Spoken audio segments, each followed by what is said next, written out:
અમારે ઝેર પી લેવાનું છે અમારે. ના ના ઝેર થોડું પીવાય એમ થોડું કેમ કે અમારે હવે કોઈ અમારો સરકારે અમને જવાબ ન દે અને કંપનીના સાહેબોએ કોઈ જવાબ ન દે તો અમારે છેલ્લે ઉપાય કયો? અમારે ઝેર પીવાનો ઉપાય છે. કેમ કે આ જમીન તો ખારી બગડી જશે. આમાં અનાજ થશે નહીં તો અમારે છોકરાઓને મજૂરીથી નભવાનું આખી જિંદગી. આમાં અમારો રોટલો 12 મહિનાનો બગડી જાય. રડે છે રડતો ક્યારે હોય જોજો. નહીં તમારી તકલીફ હું સમજી શકું છું ભાઈ અને એ પીડા અમે તો અનુભવી શકીએ હું 8 વર્ષનો હતો ને ત્યારે મારા બાપુજી મરી ગયા છે. મેં મારા છોકરાઓને માંડ મોટા કરીને કાંઠો લીધો છે. તો હવે આવી પોઝિશન થાય છે.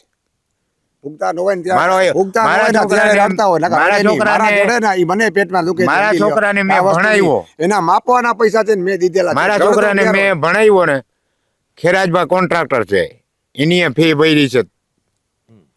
અને મારો છોકરો અત્યારે એન્જિનિયર ભણેલો છે. ભાઈ મેં એ છોકરાને એન્જિનિયરનું કંઈક કરાવ્યું છે. એ છોકરાને અત્યારે કોન્ટ્રાક્ટરમાં એ લોકોએ રાખ્યો છે. કાયમીનું ના પાડે.